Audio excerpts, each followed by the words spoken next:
ಬಹಳ ಕಾಲದ ಹಿಂದೆ ಕಿಷ್ಕಿಂಧ ಎಂಬ ಸುಂದರ ಅರಣ್ಯ ಪ್ರದೇಶದಲ್ಲಿ ಕೇಸರಿ ಎಂಬ ವಾನರ ರಾಜನು ಮತ್ತು ಅಂಜನಾದೇವಿಯರು ನೆಲೆಸಿದಿದ್ದರು.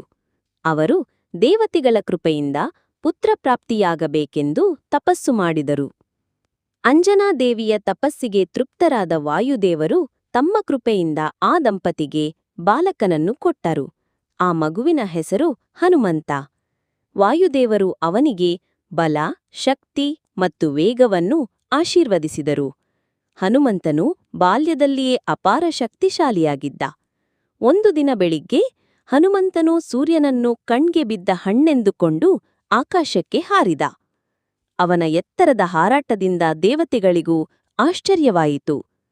ಆದರೆ ರಾಹುವು ಸೂರ್ಯಗ್ರಹಣಕ್ಕಾಗಿ ಬಂದಿದ್ದವನಿಗೆ ತೊಂದರೆಯಾಯಿತು.